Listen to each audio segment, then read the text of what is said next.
sure that things set up correctly there. Looks good there. Okay, so I'll make sure and go through all of my real world production setup. I tend to kind of gravitate towards certain brands, and so you will find yourself doing that too whenever you're getting your equipment. But for me, I've just kind of gravitated towards Sony. I've tried a lot of different brands. I've tried Canon, Blackmagic. I've tried a number of different brands, and then of course I landed on Sony.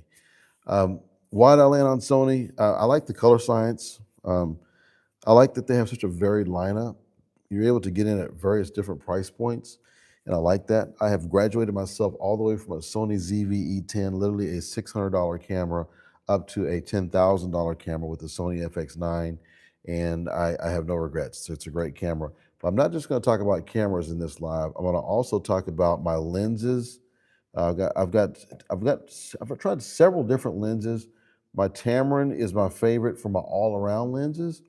And then for specialized situations for portraits, I like to use the Sony F1.4 85 millimeter lens, of which I'm actually filming this on the 85 millimeter 1.4 right now. But a lot of the filming you see, if you watch a lot of my videos, they are done with the Tamron lenses. I'm also going to talk about audio. I've got 4 different types of wireless mic setups. They're made by Hollyland. Of course, there are other really good brands too. This is just the brand that I landed on. I'm also going to talk about just a little bit about my shotgun mic as well. And I'm also going to talk about my Crane S gimbal. So we'll talk about gimbals as well.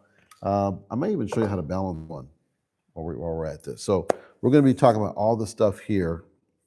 Those who are watching live, I'm going to be looking out for questions. So if you have questions, feel free and pipe in with any questions that you have.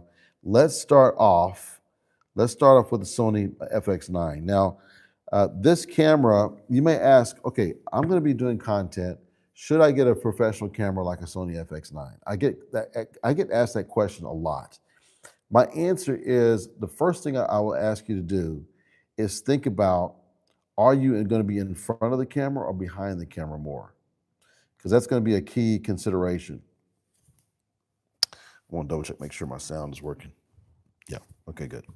Yeah, so if you're going to be behind the camera and you're filming other people and you're doing professional work, then I would say definitely consider the cinema line, consider a professional camera versus maybe just only having a hybrid camera or a camera that you would normally just take photos with, but it can also take videos, okay? What I'm recording this on right now is a hybrid camera, and I love it. It's a Sony A7R5. I absolutely love that camera. However, if I'm doing video work, and it's straight video work, I'm going to take this camera and use this more for several different reasons. I'm going to go through all those reasons, or many of those reasons, right now. Now, when you're trying to decide whether you're going to get a professional camera or a hybrid camera or any type of camera, think about first who's going to be doing the filming. Are you going to be filming someone else, or are you looking for something to film yourself? If you're looking for just to film yourself, then I would say you could probably get away with a camera that's as low as $600, right? The Sony ZV-E10, that's a really good camera to start off with.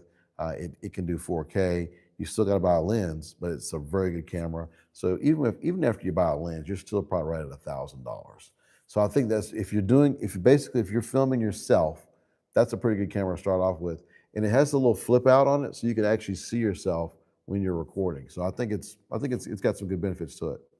If you want the camera to move with you, you can buy a gimbal that has some type of AI setup where when you're using the gimbal, it moves with you. That's another thing you can use if you're going to be filming yourself a lot. If you're going to be filming others and you're doing professional work, then you should get a professional camera as soon as you can afford it, right? You got to start where you are. But as soon as you can afford it, you want to go ahead and get your professional camera. Let me just kind of go over some of the things about this particular camera that I like. I'm going to look back at my notes, things that I want you to think about when you're looking at this particular camera. So one of the differences between this and some of the other cameras you see, like let's say the Sony ZV-E10 or many other cameras, they typically will shoot 4K, but that's the extent of what the lens will do. And so it's nice if you have a little bit of extra wiggle room, because whenever you do some stabilization work or if you need to make any extra editing, sometimes it's good to be able to have a sensor that can capture more than just 4K. This particular camera can capture 6K. It's a 6K sensor, but it outputs in 4K. So it gives you that much clearer and a nicer of a picture because it has capability for even more resolution. But it also helps when it comes to things like stabilization, because when it crops some of the edges, you're still going to have a high quality picture that's 4K. So it's downsampled to 4K. Another big thing on this camera, it has the dual base ISO. So with this camera, if your lighting conditions are very challenging, you can set the native ISO to a higher setting. If it's very bright, you can set it to a lower setting. That's a really key feature when you're doing video work, to have that kind of flexibility with lighting. Another thing I like about this camera, it has the fast hybrid autofocus. Now, this camera came out several years ago. It's pretty common for the newer cameras to have that. But when this camera was made, you just didn't find that in cameras. So this has that fast hybrid autofocus. It can focus on the eye. It can focus more on people than on things. So you can tell it that I want you to prioritize people and faces, or I want you to just prioritize just having an overall clear picture. You can tell it what to do and it will follow your instructions on that. So it can do face and both eye tracking, which is very important. Another thing it has I really love is the 10-bit 422 internal recording. So I don't need to have a Ninja extra recorder. I can record straight out of the camera in 10-bit 422, which gives you millions of colors. It gives just a beautiful image. It's recording at a depth that takes in a lot of information, and you end up being able to transfer the information to your recording. So that's great, and that's all done internally. So that's what I love about this. Another thing I love about this camera is that because it is lower down the line from, let's say, the Venice. You know, the Sony Venice camera, the Venice line, is used on a lot of big blockbuster movies. And so you're able to get what's called the Cinetone, which was based out of that high-end cinema camera. You can get that same color science down in the Sony FX9. They call it the S Cinetone. So this has that color science in this camera. So it gives you a beautiful picture in the end. So I love that about this camera as well. Another thing that I kind of emphasize how important this is. And I don't know of any hybrid cameras that have this. By the way, when I say a hybrid camera, I mean those cameras that they have, they don't look like this. They have the lens, of course, in the front, but they're smaller cameras, and they're basically made for photos, but they can also do videos. So we call those hybrid cameras. Most hybrid cameras, all the ones that I know of, do not have internal ND filters. This does. What does that mean to you?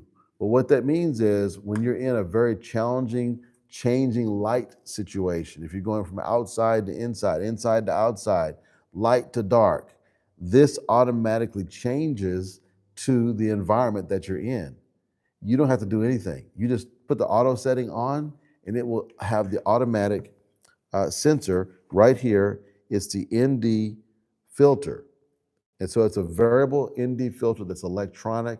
You don't have to do a thing.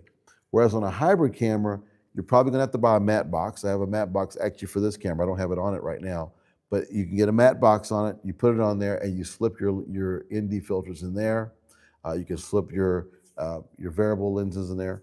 So you can do that, and it's kind of a workaround, but it's still not electronic. You still have to physically put the matte box on. You have to drop in whatever filter you're going to use. If it's a variable filter, you're still going to have to turn it and adjust it to the situation. This is automatic, so that's a big plus. Another thing I like about this camera, it does record in the high quality XAVC-I and the long range XAVC-L. So if you're recording at 4K and you really want to make your footage, your media last longer, you can choose the L. It doesn't capture quite as much information as the I, but it still captures a lot, has a great picture. My clients never can tell the difference between the two, so it's great. The other thing I do like about this camera is that it does wonderfully in low light. So as I mentioned earlier, you've got the variable ND filters.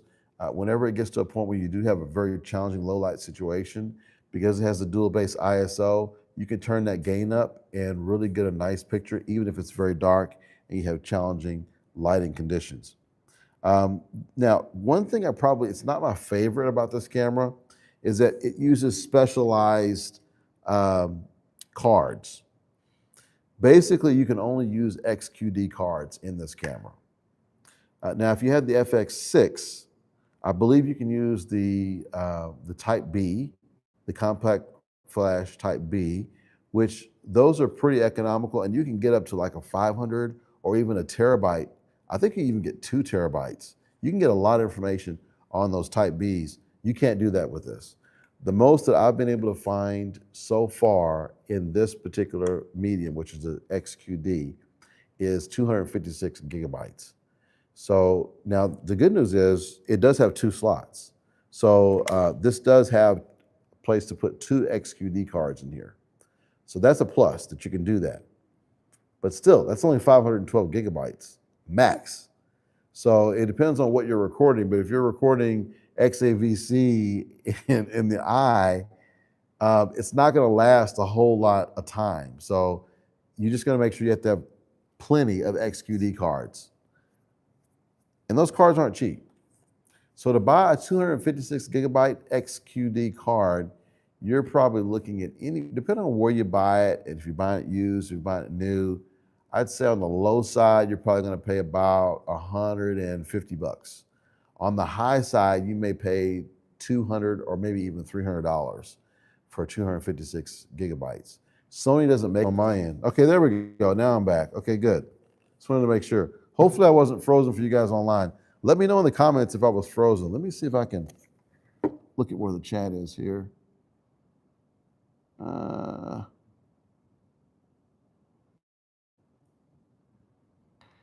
Okay, I'm looking to see if we have any chat going on here. No, I didn't mean to do a green screen. I was trying to find a way I could see your messages. Okay.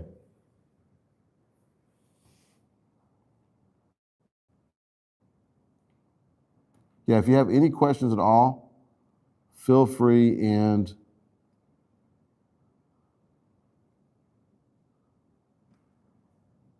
nope, I don't want to do that. Okay. So yeah, if you have any questions while I'm doing this, feel free and pipe in. Okay. So even though it does have a slot that fits a CF Express Type B, I can just tell you, I've tried at least 4 or 5 manufacturers of Type Bs, and they do not work in this camera. Do not waste your time. They don't fit. You just need to buy the XQDs. Now, if for some reason you do find one, you test it and it works in the FX9, please put it in the chat. Let me know, because I would like to know what that manufacturer is, and I would love to use that.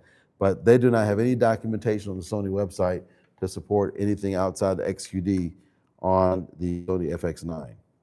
The dynamic range is superb on this camera. The color, the image is great. So I love this camera. I know it's eventually going to get replaced, but I love it. Let me go over some of the things with you too that I like about the way this is set up. So as you can tell, with most hybrid cameras, there's a lot of menus you have to go through. But as you can tell on this one, there's a lot of tactile buttons, like you can feel things. Like I could literally have this on my shoulder, and there's certain things I can feel and adjust on this camera. And you just can't do that on those hybrid cameras. So that's one big advantage. So I can go through the menu system here. I can down, up, select. I can also go through the menu system here. But then if I have this connected, which I really love, now I can choose start, stop, and record. I can choose things in the menu. I use the menu one here. Let's see, let me show it to you. There it is here. This I use a lot for the menus. So you're able to kind of move around the menu just with your thumb. Oh, I love that feature. So that's great. So I use that a lot. And of course, there's several other functionality on this particular thing. So let me hook it up for you so you can see what it looks like when I hook it up.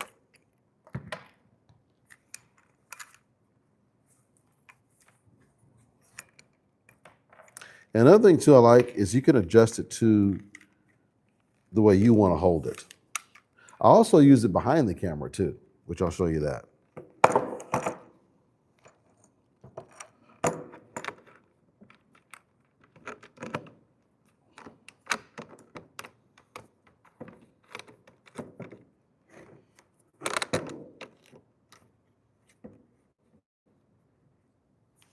Okay, and then this right here fits in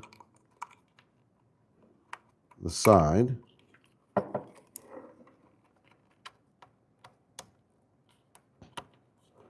Like that, and I snap that in, okay? So now I can put this on over my shoulder, like this. Now, I also have a viewfinder that goes here, and I use that, but sometimes I don't, it just depends. If I'm in a challenging light situation, and I also will bring this down, too.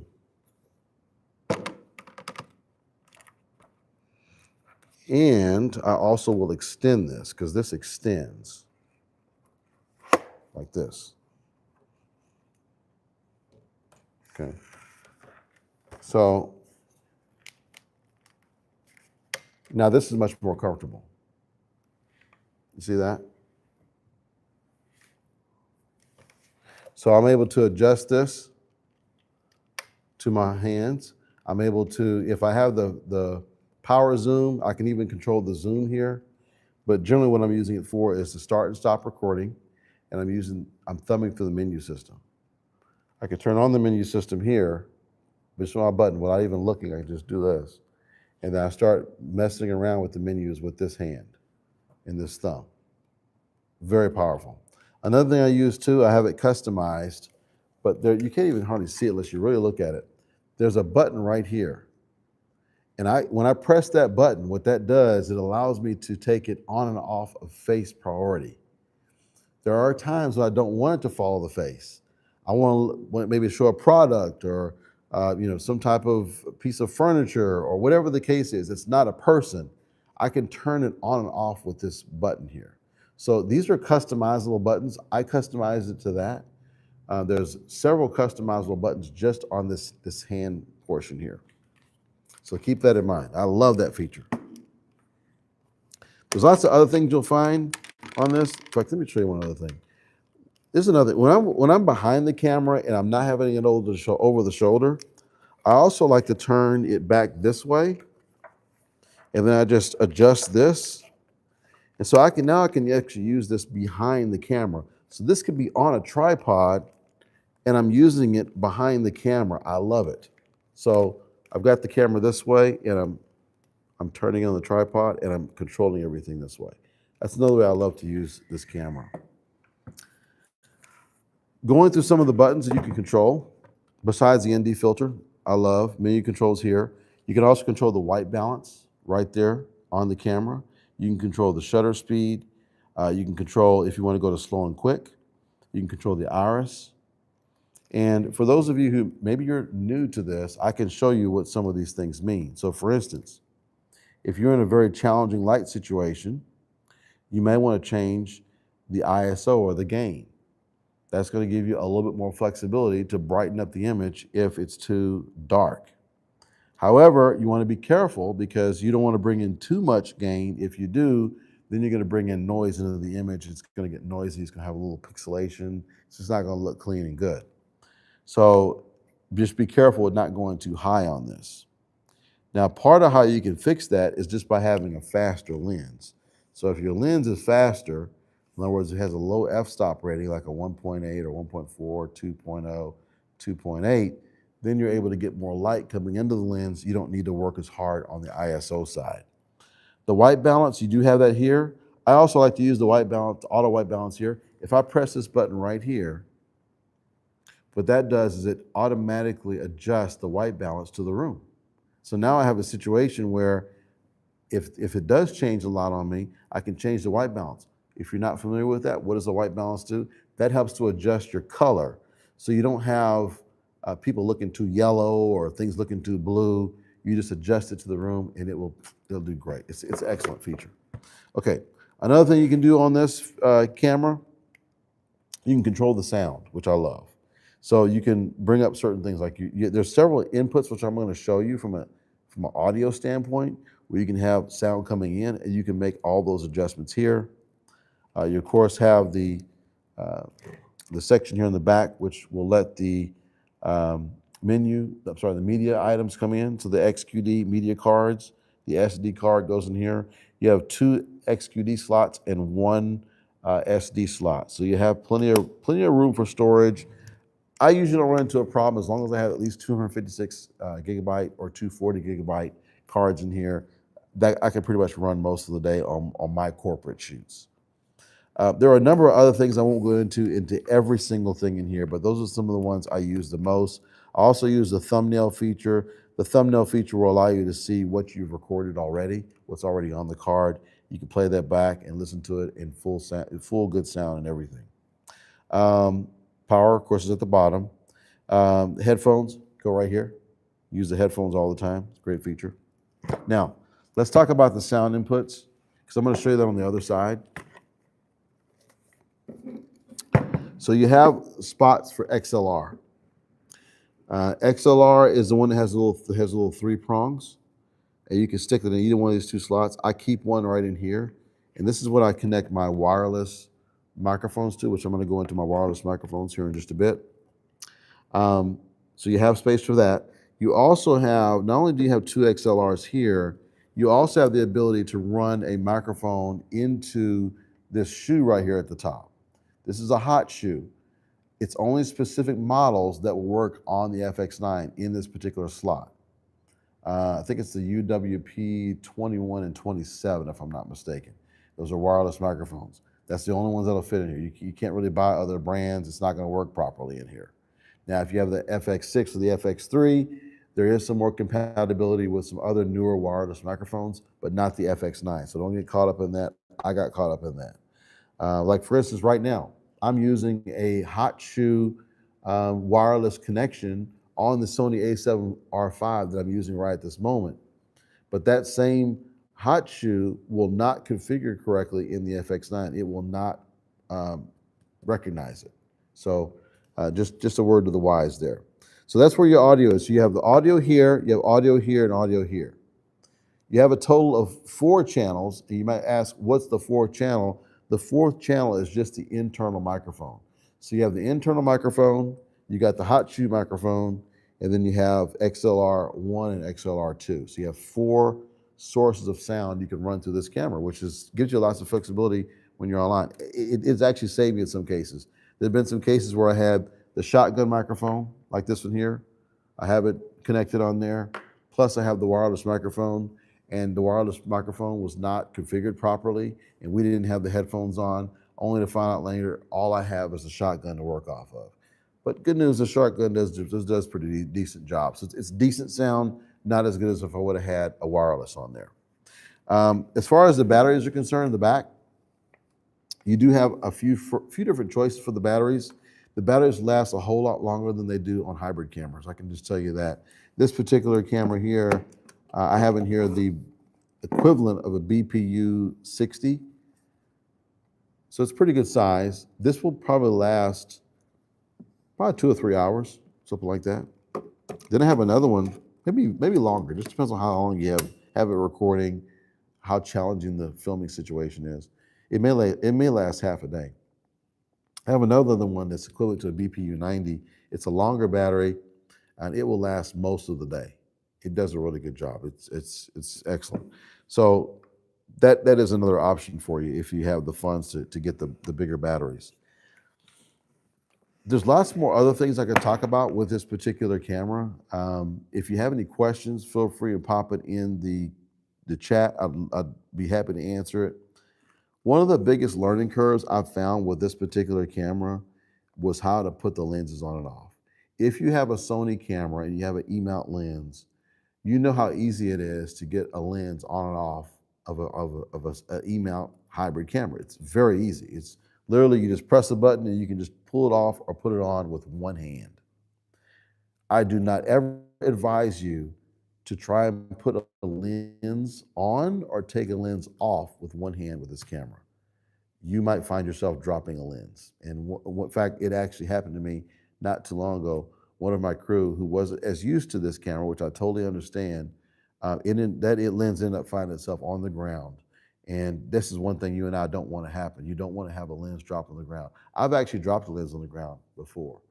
It wasn't on this camera, but I've dropped the lens, and it's not fun because you end up, it's very costly to fix a lens. Okay, so here's how I'm going to show you how to do it. So on this particular camera, let me move this viewfinder out of the way to make it that much easier for you to see.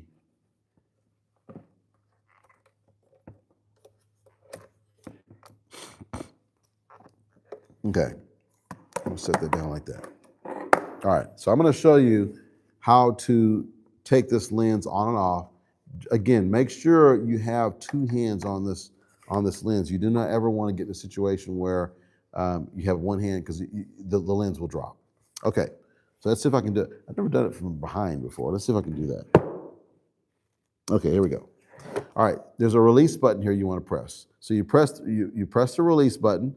Once you press the release button, you have these two notches here that you can use with your hands. You see that? These two notches right here? This is what you're going to be turning. But you want to make sure you have at least one hand on the lens so it doesn't fall out while you're turning it, okay? So I'm going to start, so I got the release on here, okay? I'm going to start turning it. I got my hand on the lens, I'm turning it.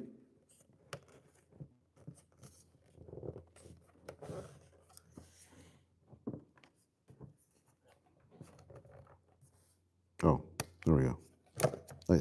It's off, okay? So the lens is off. So these are the two I'm talking about right here.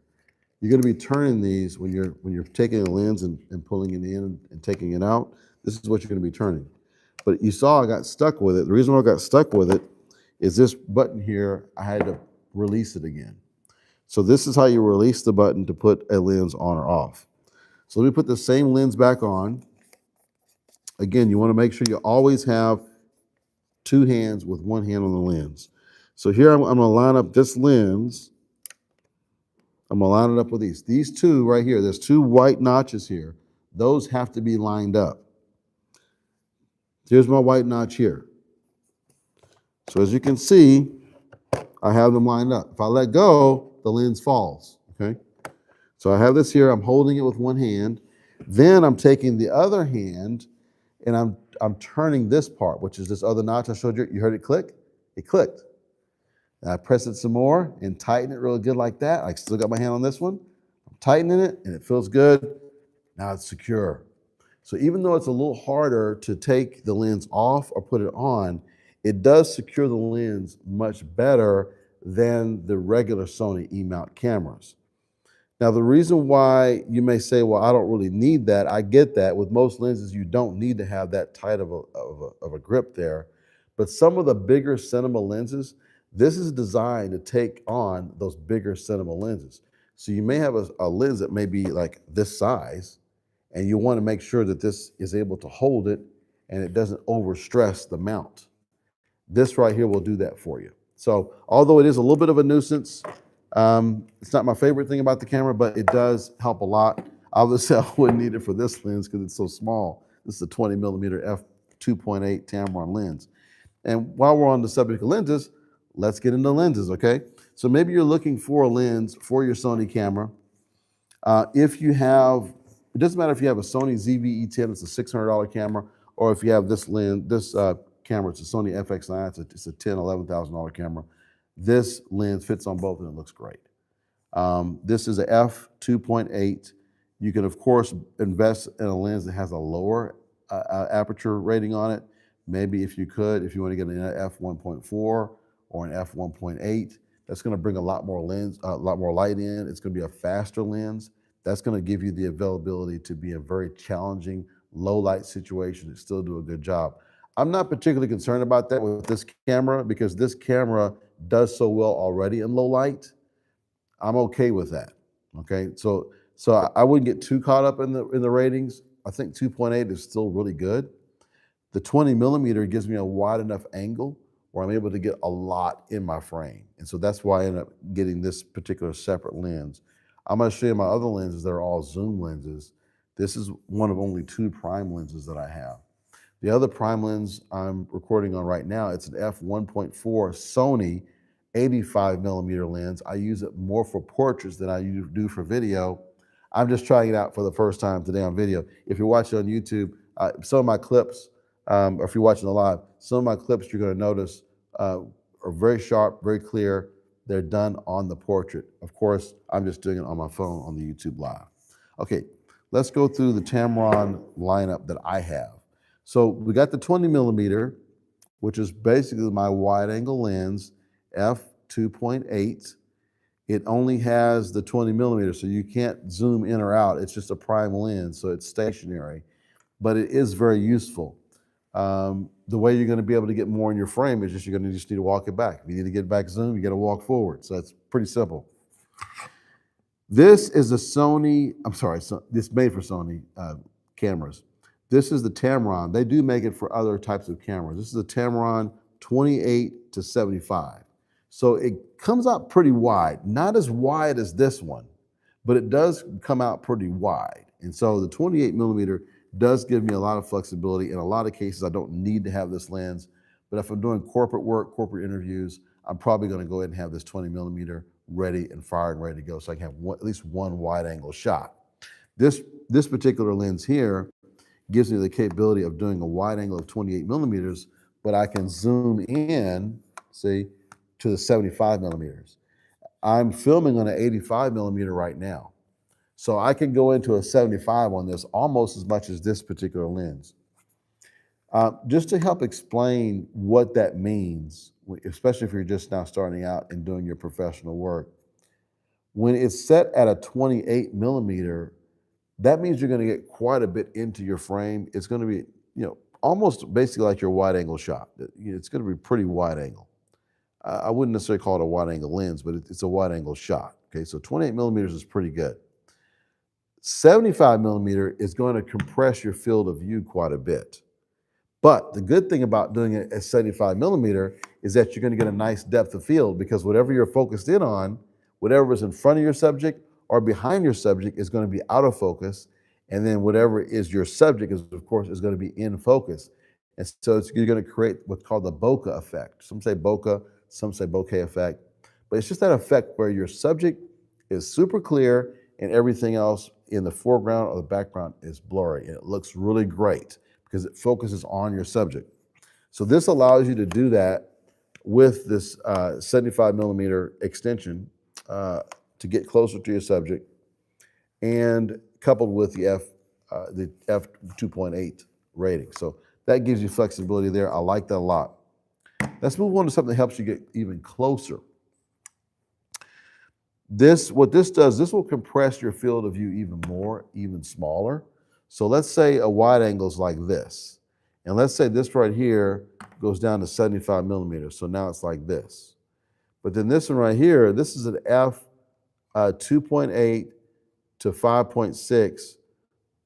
Make sure it is 5.6. Yes, to 5.6. But it goes from 28 millimeters all the way to 200 millimeters. So you could take something that's quite a ways away, compress your field of view, and make it look like it's right close to the camera. It gives you that visual effect of being close to your subject. So this can help in things like wildlife, of course. I don't really do wildlife photography, but where it helps me is in corporate events or speaking engagements where I'm not particularly close to my subject. I might be quite a bit far away. Maybe I'm catching a nice little networking shot where two people are talking and having a conversation. And I'm able to be quite a bit far away and not right up on their conversation trying to film them. I'm far enough away where I'm not noticeable. That helps. If I'm also filming something where I'm in the back of the room and I'm focusing on the subject that's in the front of the room, that's my speaker, then the 28 to 200 gives me a lot of flexibility for that situation. Now, if I'm quite a bit away from my subject, that's where this one helps.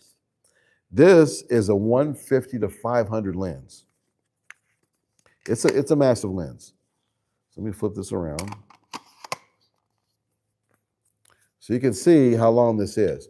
This lens is so big and heavy that it has its own tripod mount. Like, you don't want to take this on the end of this camera and have all the weight that's weighing down on the camera. So what they say is, go ahead and make this your center and have your tripod sitting on this part of the lens. It's a much larger lens than, let's say, this one. See, for a comparison speaking, this is a 28 to 200. You see that? 28 to 200, and the top one is a 150 to 500 millimeter. So it's a huge difference in the size, and the weight is very different too. This is way, way heavier. So that's why you have this special hookup for that. Sorry about that. Okay, so we've gone through the different lenses, the ones that I use. I don't really use this that often. This is one that I don't get used, but when it's one of those things where when you need it, you want to have it. So for that reason, and I didn't necessarily want to go out and rent one if I needed one. So for that reason, I went ahead and bought this lens. I do not use this very often. The one I use the most, or ones I use the most, would be these two. The one that's the 28 to 75 millimeter, I use quite a bit, and I love that because you can get as good as 2.8, f2.8, all the way through the range. So all the way from 28 to 75, I'm getting the full extent of this lens. It's bringing in all that nice light and nice clear picture. I'm able to do that to the full extent, 28 to 75. On this one, the more I zoom in with this one, see, I'm gonna lose some light there because it goes from f2.8 to f5.6. So 5.6 is a whole lot higher in terms of it's going to let less light in. So it's going to be more challenging. If I'm outside, it's not a big deal because outside I have so much light. I got more light than what I need. But inside, it can be challenging, especially if the room is not well lit. So that's where this has its limitations, but it has a lot of flexibility because f28, 28 millimeters all the way to 200 millimeters gives you a lot of flexibility. So that I do like that lens for that reason. And these are the ones I use the most. I do use this for corporate shots. If I've got a subject I'm going to be having two angles on, I want to get a nice wide field of view. Or sometimes when I'm doing B-roll, I may want to have that wide field of view here. But typically I just use it for interviews. I don't use it that much for anything else. I do like that lens. Okay, and then also, I think I mentioned this earlier, the f1.4 Sony 85 millimeter lens is the one I'm filming on right now. I use that lens a lot when it comes to portraits. So when I'm on set and I'm doing headshots or thumbnails, pictures, it's more so than video, on that particular camera, I'm going to use the portrait lens. That does a great job. Okay, moving right along. We're getting to the finish line here. Let me set this over here. Now let's talk about, I want to talk about audio. So here's my different audio ones. Now, I mentioned this earlier too. I use a shotgun mic on my Sony FX9, and at times I will use a shotgun mic on my Sony A7R5. So I do have this as a shotgun mic. If you're not familiar with what a shotgun mic does, a shotgun mic allows you to, almost like a shotgun, aim at your subject and you're able to get the audio directly from your subject, and it drowns out any sound on the left, it drowns out sound on the right, and it drowns out the sound behind it. It's really only focused on what's directly in front of this particular microphone. So when you set this on top of your microphone, as you turn your camera, it's going to focus on whatever you're pointing to. So it's very useful, very natural from a filming perspective to use this particular mic because it's going to always focus on your subject, which is great. Now, let's talk about wireless options though. And by the way, you can make this wireless too. All you need to do is buy a Bluetooth wireless adapter, and you can make this wireless. It doesn't have to be wired. Okay, so let's talk about these different ones here. The Hollyland, the first Hollyland microphone that I bought was this one here. I bought this a couple of years ago. Why did I buy it? Well, a number of reasons. One of the reasons I really like this particular unit is it has the built-in recorder, the sound is great, and I'm able to interview people. So I'm able to go on set and interview with people one-on-one with this. Whereas a lot of the other ones at the time, this is a few years ago when I bought this, a lot of the other ones only had one. So I would have had to buy two of these in order to really have any kind of decent interview. And a lot of times you only have space for one microphone input to go into your camera. So I needed to have something that had a dual setup. So this has a dual setup. It has an internal recorder. So let's say I've got it hooked into the camera, and let's say I don't have someone else filming. I'm filming myself and I have my interview subject here. I've gone through a whole show not realizing that the audio was not carrying properly. I didn't have my headphones on it. I was like, oh, great. So I don't want that to happen again. What this does, this allows you to record internally. So even if it didn't go in the camera, I still have this as a backup. This has actually saved me more than once, where I had a situation where I was recording, got through with the recording, there was no sound, it wasn't on. So I went into the internal recorder in here. I pulled the sound, brought it into my post-production, I brought it into my editing software, and I was able to save the day with audio from the recording here. So when I bought this next unit, which is the Hollyland Lark M2, I loved it because it was so small. You see, it's quite a bit smaller. Look at this here. It's quite a bit smaller than the other one. Look at the size difference in these two. This is almost like a large button. This right here is pretty good size. So just aesthetically, my clients ended up liking this. Oh, that's a strong magnet. That my clients ended up liking this particular microphone more just because it was smaller than this one. See the difference? They liked it. The downside of this one, though, is that it doesn't have an internal recorder. So if you miss it in the sound. Whereas this one here, you still get it in the actual microphone itself as an internal recorder. These you can get they're very cost effective right now. I want to say it's under, either right at $100 or under $100 for the two mic setup. The one that I have is the two mic setup. So I have two of these in here. So this is very convenient. This one was the next one that came out. It was the Hollyland M2 S. So this one here, they heightened the sound quality a little bit. In fact, let me make sure I go and verify my numbers here. So the M2, oh, and by the way, the Max Duo, what I like about the Max Duo, there's a lot of controls on the main unit that you can control that you cannot do that on these other ones. So like if I want to control the gain on one particular side over the other, I can do that with this one. I can't do that with this one.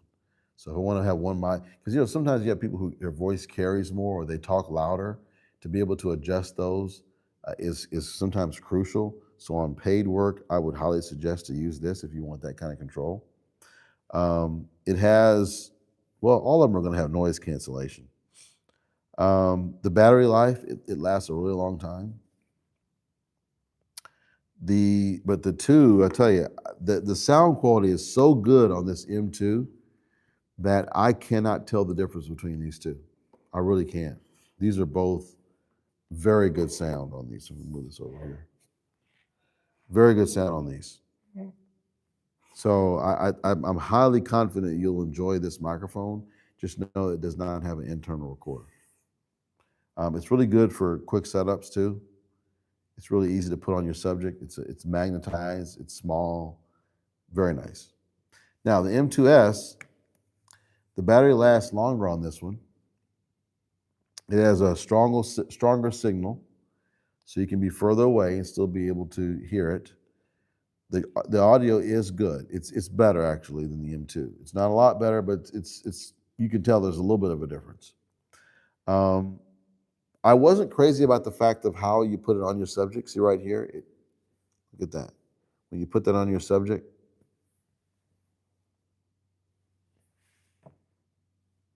I wasn't crazy about that because this one here, I could put pretty much anywhere. It was magnetized. This one here is more of a clip-on. Another thing that I didn't like about this too is that if you have anything that rubs against this front part, even if you have the noise cancellation on, it's loud. It doesn't sound good. So you got to make sure when you put it on your subject, you're putting it on your subject in a way that none of their clothing, none of their hair is going to hit this. Otherwise, you're going to hear it in the recording. That's one thing I didn't necessarily like about it. But it's still great quality sound. I have no regrets in getting this particular unit. And it's actually grown on me so much I'm used to actually doing the clip-on thing. It's actually worked out really well. Now, the newest, latest, and greatest is this one here. What's so great about this one? This is the Hollyland Lark Max 2. The benefit of this particular unit is that it has an internal recorder just like this first one I showed you. It has the internal recorder. These two do not. They don't have internal recorders. So if you miss the sound, you miss the sound. This one here, you still have a backup because it records internally. The new one also has that. But what the new one has that this one doesn't have is you can add 4 transmitters to this one. So you're not stuck to 2 like on this one. If I'm gonna get 4 with this one, I have to buy 2 of these. This one here, I just buy just this one. What makes it also valuable is oftentimes whatever camera you're using does not allow for more than 1 input. Now, the Sony FX9 does. It allows for up to 4 inputs, 2 of them external. Actually, yeah, right. 2? Yeah, 2 of them are external, it allows. Technically 3. This one here, I'm sorry, most cameras, like the Sony a7R5, they only have 1 input. So I only have the one 3.5 input I'm putting in there. So to be able to take 4 of these and actually have 4 people on 1 camera that only has 1 input is amazing. It has the internal recorder. Another thing this one has that none of these other cameras have is that you can connect wirelessly through headphones. So this particular unit comes with 2 transmitters and it comes with wireless headphones. That is amazing. Has great sound. Here's the other thing I liked about it. I didn't know this until after I bought it. But with the wireless headphones that come with this one, you can use those wireless headphones for other things. You don't have to just use it for this. So I actually hooked up to one of my iPads once. I hooked up to my iPhone once, and then of course I can just change the mode, and then it goes right back into pairing with this particular microphone setup. So I love that. So you have a kind of a dual purpose for the Bluetooth wireless headphones. Plus, I can do 2 transmitters and 2 more, so a total of 4. I think they need, and maybe Hollyland, if you're watching this, please give me the option to buy another case like this that helps me to charge my other 2 transmitters. They do have, at the bottom, they have a space for a USB-C, so you can plug in a USB-C into this microphone transmitter, and that's how you can charge it. Or you can interchange with this. I just rather have another case. So give me the option to buy a case. I would really appreciate that. Okay, those are the 4. I would recommend any one of the 4 depending on your needs. If you need to have up to 4 transmitters, it's a no-brainer. You get this one. You don't even look at the other ones, especially if you're using cameras that only have 1 input. Now, with the Sony FX9, because it allows for 2 external XLR inputs, I could actually use 2 of these. Like what I've done before is I would have 1 set in one XLR and another set in the other XLR, so I get a total of 4. Another advantage by separating it that way is I can in post-production, I can control the levels. So there is a slight advantage by separating them. I could do the same thing with this though if I wanted to, right? In fact, the way I have it set up now is because I can do up to 4 with this one and I can do 2 with either one of these, I can actually have 6 people on wireless microphones. I can even take it a step further and say, you know what? I can get the Sony UWP, I believe is the model number 27. It will fit in here, and that will be a dual input as well. So I could technically have, up to 8 if I bought that. I just don't have an interest in that. I've never had a situation where I even needed more than 4 anyway. But just in case you do, you have that flexibility. You can have 6, perhaps up to 8 people hooked up wirelessly to one camera without having a need for a soundboard. It just all goes into one. So that's an amazing option that I have with that. Now let's go with the gimbals. That's my last thing. We're going to take it home with the gimbals. Now, what is the gimbal? Well, the gimbal is going to allow you to have amazingly smooth footage. So you're going to be able to, walk around and go with this gimbal, and it's going to look really, really smooth. Now you can do that to a certain extent with just the camera itself. Like this particular one, depending on how you have it set up over your shoulder, you can get a pretty smooth feel. And then after you produce the content, you can put it through a program like Catalyst Browse, and it will smooth out the footage even more. So there is a certain amount that you can do alone without having the gimbal. But let's say you do need to have the gimbal. Ultimately you want really smooth footage. This is the way to go. There's no way to beat this. Let me put this up here. You can't beat having a gimbal. It just really does a great job in smoothing out your footage. So let me show you how you can put this together. So whenever you're balancing a gimbal, there's basically 3 areas where you need to balance it. You're going to need to balance it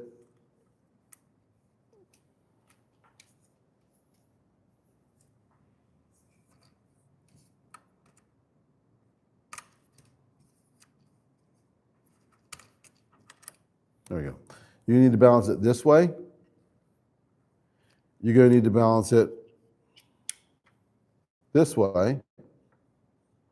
And then you're also going to need to balance it this way, like this. So if I want to take this particular camera here, I don't need this handheld thing, obviously, so I'm going to take this off.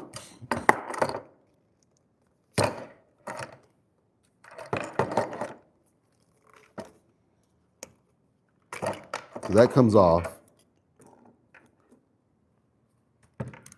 I mean, technically, I could take this off too, but I'm going to go ahead and leave it on.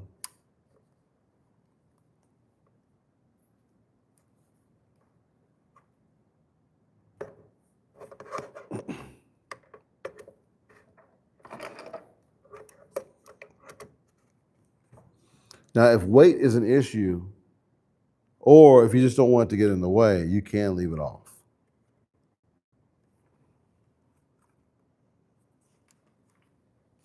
Okay. All right. So in order to balance this, one of the things you want to do is make sure that the crane, you can read it. If you have it the wrong way, you'll know it's the wrong way because it'll be upside down like this. So I'm going to turn it this way where it's right side up. Okay. And then I'm going to have this where it's like this. Once I put the camera in here, it needs to balance with it being off. So when I turn it on, it's able to balance it very easily.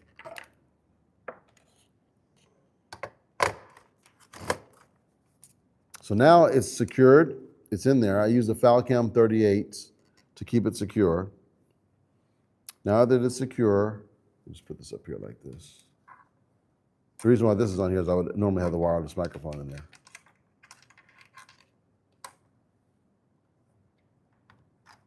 Okay. So in order to balance this, I need to balance, remember, in 3 different places. One of the places that I definitely need to balance it first is going to be moving it forward. okay? So I loosen this here and I want to move the camera forward.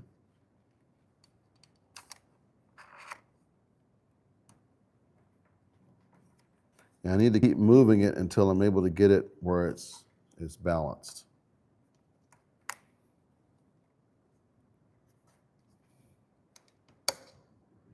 Now in this case, it's because my lens is too light. So without me taking a whole lot of extra time on this broadcast, let me just go ahead and change out the lens. And one of the things you can do is make it stationary by flipping this button here, and that now it's stable, okay? I can do the same thing here, flip this, now it's stable there too. All right, so what I'm gonna do is I'm gonna go ahead and change the lens on here. Flip this little switch right here, and then loosen this up while I'm holding the lens, take it off. Now I'm gonna take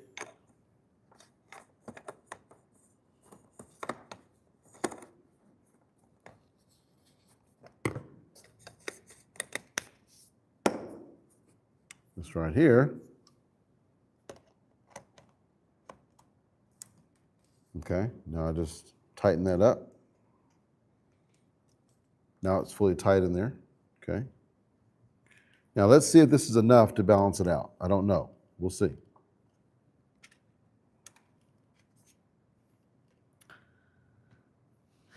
It's still not enough.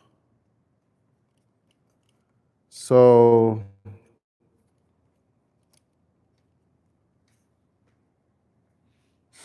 what I have to do in this case, which I don't want to take the time on this broadcast, but what I would do is I would adjust it from the bottom here to move it up further so that it does fit properly. But I will show you how to balance the other part. For instance, I'll show you how to balance this part here. Okay, so now it's loose. You see it's kind of turning to the left here. So what I need to do is I just need to balance it out by using this. So I'm going to loosen this like that. And then when I loosen this, I'm going to be moving this back and forth so that it doesn't go left as much. So now I'm going to make it go this way.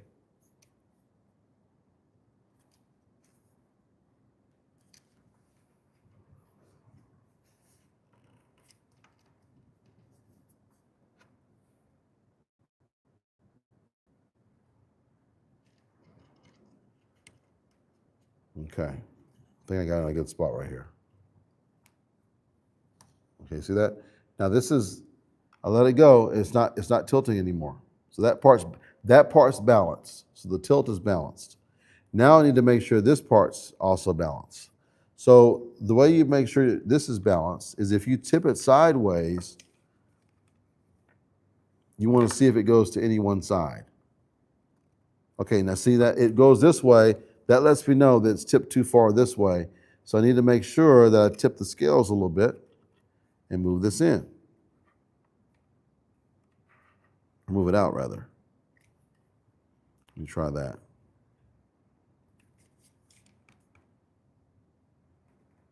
It does it, but not as much. So just a little bit more.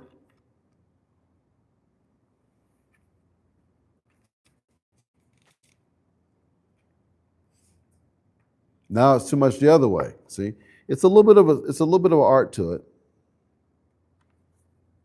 and it's just a matter of just test. Oh, that's pretty good. That's good right there. Okay, that's pretty balanced. Okay, so now I have this part balanced. Remember, I'm balancing it this way, and then once I have it balanced there,